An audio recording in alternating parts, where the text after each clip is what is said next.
अस्सलाम वालेकुम नाजरीन, बोलता तेलंगाना में आपका खैर मकदम करता हूँ। दिल्ली से आए नौजवान बेबाक लीडर अली महदी, जो कांग्रेस दिल्ली के वाइस प्रेसिडेंट भी माने जाते हैं, आइए उनसे बात करते हैं कि दिल्ली से आए हुए हैदराबाद के इलेक्शन में कैसा मजा रहा है। अस्सलाम वालेकुम अली भाई। अस्सलाम वालेकुम भाई। अली भाई, हैदराबाद की बिरयानी और इलेक्शन में दोनों में कितना मसाला दिखा? देखिए, हैदराबाद की बिरयानी, हैदराबाद के लोग, हैदराबाद की हर चीज़ माशाल्लाह बहुत मशहूर है, लेकिन हैदराबाद को बदनाम सिर्फ एक पार्टी ने कर रखा था। जो मैंने यहाँ के देखा, लोग उनको चाहते नहीं, और ये हकीकत आपको बता रहा हूँ। बदनाम इसलिए क्योंकि पूरे हिंदुस्तान के अंदर उन्होंने हैदराबाद के नाम को अपने खौफ से गलत चीज़ों में मुब्तला कर रखा है। कांग्रेस पार्टी चाहती है कि उनके इस जहनी जो उन्होंने सबके ऊपर अपने आप को मुसल्लत कर रखा है, उससे आज़ादी दिलाना। और मुझे यकीन है, मैं लोगों से बात कर रहा हूँ, 30 तारीख को कांग्रेस पार्टी को भरपूर वोट मिलेगा।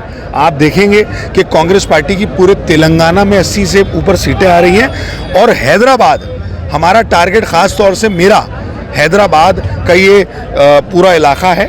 मलकपेट, नामपल्ली, चार मीनार, याकूतपुरा, इस तरीके की सीटें आप देखेंगे।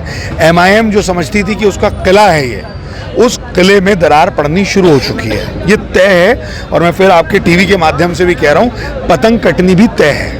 कांग्रेस का मांझा मजबूत है। मैं अभी हर इलाके में घूम रहा हूँ, मुझे नहीं पता मेरे मुंह से कैसे निकल गया। बच्चे, बड़े, बुजुर्ग ये बोल रहे हैं, कह रहे पतंग कटनी तय है, कांग्रेस का मांझा मजबूत है। ये लोग कह रहे हैं, मैं नहीं कह रहा। अब ये लोग कह रहे हैं, लोगों के दिल की बात है, और इंशाल्लाह अल्लाह लोगों के दिल की बात को सुनेगा और कांग्रेस पार्टी की सरकार बनेगी, बड़ी मजबूत सरकार बनेगी। ये बात तो तय है कि कर्नाटका का इम्पैक्ट जब पड़ा जीत का तेलंगाना पे, तो कांग्रेस का रिवाइव हुआ, और पिछले एक महीने में कांग्रेस मैदान में आ गई और नेक टू नेक मार्जिन चल रही है यहाँ पे तेलंगाना में। लेकिन अगर पिछले कांग्रेस में अगर BRS की बात करें, तो वो भी मिनॉरिटीज़ पे काफ़ी खर्चा करे, मिनॉरिटीज़ के ऊपर काफ़ी इम्प्लीमेंटेशन हुआ, बच्चों के लिए तालीम में भी बहुत काम करे। क्या किया मुझे बताइए आप। जैसे कि रेसिडेंशियल स्कूल्स की बात करें, तो एक चीज़ भी, आप जिस रेसिडेंशियल स्कूल की बात कर रहे हैं, ज़रा वहाँ जाके देखिए कि वहाँ की दीवारों में क्या हो रहा है। वहाँ पे पंखे चल रहे नहीं चल रहे, वहाँ पे बैठने की जगह है या नहीं है। कांग्रेस पार्टी ने 4% रिजर्वेशन मुस्लिम्स को दिया था। इन्होंने वादा किया था कि ये 12% करेंगे। आज तक 12% किया क्या? आप मुझे बताइए। कहीं कुछ नहीं किया। और जिस तरीके के लफ्ज़ KCR साहब इस्तेमाल कर रहे हैं, मैं सिर्फ मुस्लिम कम्युनिटी की बात नहीं कर रहा, कोई भी कम्युनिटी, कोई भी बिरादरी हो, हर कोई इज्जत रखता है। उनको आप बोल रहे हैं 12% वाले बैठो, उनकी पूरी वीडियोस वायरल हो रही हैं, 12% वाले बैठो, क्या करते हो, कहाँ जा रहे हो। तो ये चीज़ें कहीं ना कहीं जैसे उनमें और ओवैसी साहब में तकब्बुर आ गया है, अकड़ आ गई है, मैं आ गई है। तो उन्हें ये नहीं पता कि ये मैं चलती नहीं है। देश में जनता जनार्दन है, जो जनता है वही जनार्दन होती है। जनता का जो फैसला होता है, बड़े बड़े राजा महाराजा सबको मिट्टी में मिला दिया ऊपर वाले ने, और बड़े बड़े जो लीडर थे वो ज़मीन में आ गए। तो ये क्या है, कोई चीज़ परमानेंट नहीं होती, ये एक घड़ी का चक्र है, कभी मेरे पास, कभी आपके पास, कभी इनके पास। तो हमें समझना चाहिए, जब वक्त अच्छा हो, जब हमारा वक्त हो, तो हमें अपने लोगों के लिए काम करना चाहिए। जिनके लिए हम काम कर सकते हैं, जिनसे वादा करें, उनके लिए काम करना चाहिए। वो काम उन्होंने किया नहीं। आज उनकी हालत ख़राब है।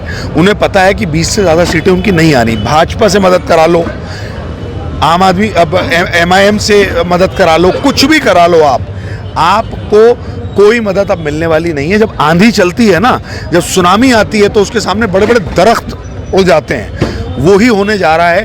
कांग्रेस पार्टी की एक अलग सुनामी चल रही है पूरे प्रदेश में, पूरे तेलंगाना में, और वो इतनी ज़बरदस्त सुनामी है, उसके सामने कोई नहीं टिक रहा। बैरिस्टर असदुद्दीन ओवैसी पे आपने तनकीद की। बैरिस्टर असदुद्दीन ओवैसी का ये कहना है कि मध्य प्रदेश, छत्तीसगढ़ में वहाँ पे भी इलेक्शन हो रहे हैं, लेकिन कांग्रेस जो माइनॉरिटीज़ के लिए लेके आई है नया प्रोग्राम, वो सिर्फ तेलंगाना में, वो भी मजलिस की डर से।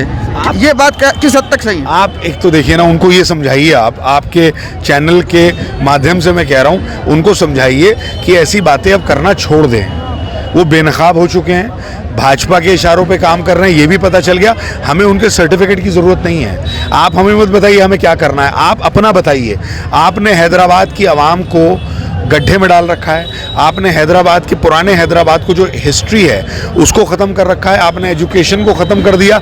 सिर्फ मासूम जवान बच्चों को आपने ऐसा बना दिया अपनी तकरीरों से, झूठी झूठी तकरीरों से, कि उन आप बोल के चले जाते हैं, उनके खून में उबाल आता है और वो कुछ ऐसा काम कर देते हैं हमारे बच्चे जिसकी वजह से उसका खामियाजा उनको और उनके वालिदैन को भुगतना पड़ता है। तो मैं आखिर में ये बात आपसे कह रहा हूँ, हम कांग्रेस पार्टी यूनाइटेड होके सभी मज़हब, सभी मिल्लत, सभी कास्ट और कॉम्बिनेशन के साथ काम करेगी और कांग्रेस पार्टियां सरकार बना के एक एक आदमी के लिए जो हमने वादा किया, हमारा लीडर राहुल गांधी कभी झूठ नहीं बोलते, जो वो कहते हैं उसे करते हैं। कर्नाटक, छत्तीसगढ़, राजस्थान इसका प्रमाण है और इंशाल्लाह तेलंगाना में जीतने के बाद 6 महीने में सारी गारंटी हम पूरी कर देंगे। एक आखिरी सवाल मलकपेट की हद तक कि 15 साल के एमएलए अहमद बलाला और यंग फेस शेख अकबर जो सियासत में भी पहली बार और इलेक्शन में भी पहली बार, मुकाबला कैसा चल रहा है?